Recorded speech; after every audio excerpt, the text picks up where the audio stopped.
চিন্তা কৰিবলগীয়া একো নাই, সংগ্ৰাম অব্যাহত থাকিব। প্ৰতিবাদকাৰীসকলক এটাই অনুৰোধ জনাম, প্ৰতিবাদৰ নামত যেন কোনো ৰাজনীতি নহয় আৰু সাধাৰণ যুৱকবোৰ যেন জেলত যাবলগীয়া নহয়। প্ৰতিবাদ যেন মাথো ৰাজপথতে সমাপ্ত নাথাকে। আমি ভয় কৰা নাই, অসমবাসীৰ হৈ কাম কৰি যোৱাৰ স্বাৰ্থত আমি সংগ্ৰামখনত আগবাঢ়ি আহিছোঁ। গতিকে আমি ভয় কৰা নাই, কাৰণ উপসংস্কৃতি এটা আমি কেতিয়াও প্ৰাধান্য নিদিওঁ। লেংটা কালচাৰৰ বিৰোধিতা কৰিব যোৱা সভ্য সমাজৰ 7জন সচেতন ব্যক্তিক অসম পুলিচে গ্ৰেপ্তাৰ কৰিলে।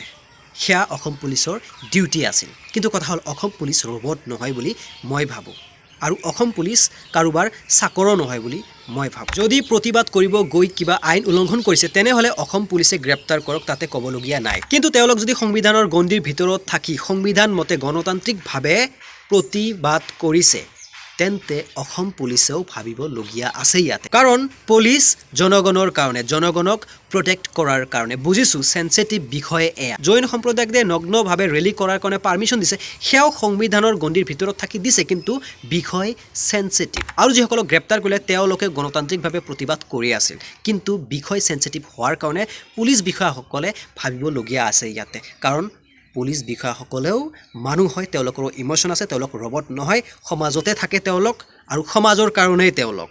চ' বুজিবলগীয়া আছে। আজিৰ দিনত পুলিচসকলক দেখা পাওঁ সহজতে জেলত পঠিয়াই দিয়ে। বুজিছোঁ ডিউটি সেয়া, কিন্তু পঠাই দিয়াৰ আগতে অলপ হ'লেও ভাবিব লাগে।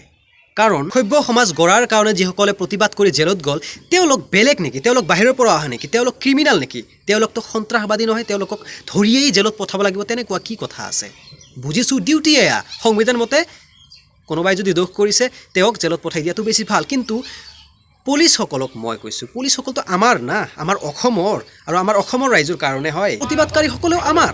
চ' ভাবিবলগীয়া বস্তু মই বাৰ বাৰ ক'ব খুজিছোঁ, ইমান সহজতে জেলত পঠাই দিয়াটো পচন্দনীয় নহয়। আৰু যদি প্ৰতিবাদকাৰীসকলে আচলতেই সমাজত দাংগা ফাচাদ কৰাৰ এটা ইণ্টেনশ্যন ৰাখি প্ৰতিবাদ কৰিছে তেনেহ'লে জেলত পঠাই দিয়ক, কথা নাই।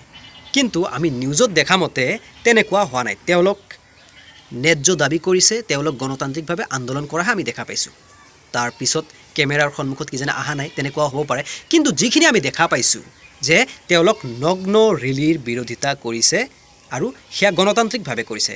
চ' সেইকাৰণে মই পুলিচ বিষয়াসকলক বাৰ বাৰ কৈছোঁ, ইমান সহজে কেছ লিখি জেললৈ পঠাই দিয়াটো পচন্দনীয় নহয়। 7জনক গ্ৰেপ্তাৰ কৰাৰ পিছতো কিন্তু প্ৰতিবাদ বন্ধ নহ'ল, প্ৰতিবাদ বৃদ্ধিহে পাইছে।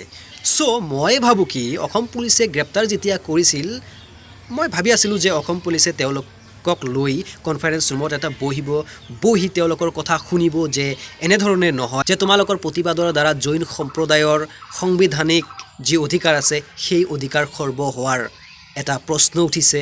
চ' তোমালোকে এই আন্দোলন নকৰিবা, তেনেকুৱা ধৰণে কোৱা যায়। মই ভাবোঁ ইজিলি কৰিব লাগে, মাথো জেলত পঠালেই চব বস্তু সমাধান নহয়।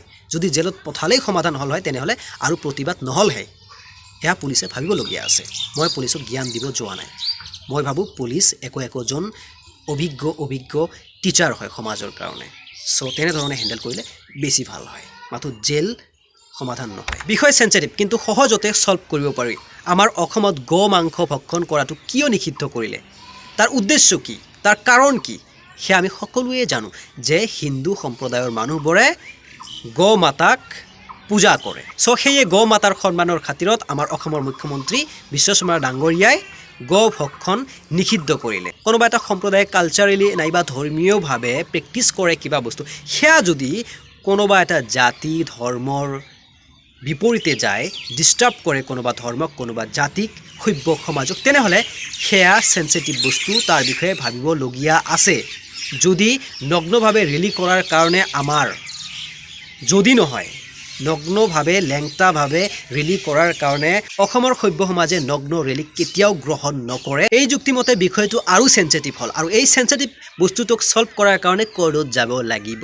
বুজিছোঁ। সেয়ে মই ভাবোঁ কি বীৰ লাচিত সেনা সংগঠনটোৰ যিমান প্ৰতিবাদী ব্যক্তি আছে তেওঁলোকে কোৰ্টৰ সহায় লওক। আৰু মোৰ ইয়াতে সন্দেহ হৈছে কোনোবা ৰাজনৈতিক ব্যক্তিয়ে মুনাফাৰ কাৰণে অসমখনত এটা উত্তপ্ত পৰিৱেশ সৃষ্টি কৰাৰ কাৰণে কোনোবাৰ দ্বাৰা, কোনো সংগঠনৰ দ্বাৰা প্ৰতিবাদ কৰাৰ কাৰণে ৰিম'ট কণ্ট্ৰলিং কৰিছে নেকি? সন্দেহ হৈছে কিয়? কাৰণ ইয়াৰ আগতেও নগ্নভাৱে ৰেলী কৰিছিল, তেতিয়া কিন্তু মই এনেধৰণে প্ৰতিবাদ কৰা দেখা পোৱা নাই। এইবাৰ কিয় হ'ল?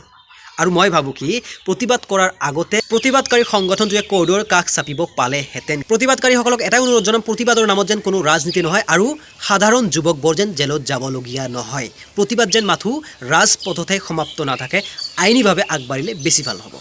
কাৰণ জেলত পঠাই দিয়াটো ইমানেই সহজ কৰিছে, বুজাসকলে অলপ কথাতে বুজে। আমাৰ ল' এণ্ড অৰ্ডাৰৰ ছিষ্টেমৰ ভিতৰত কিছু লুপ হল আছে, সেইবোৰ বিচাৰিব লাগে আৰু তাৰ চলুশ্যন কৰিব লাগে।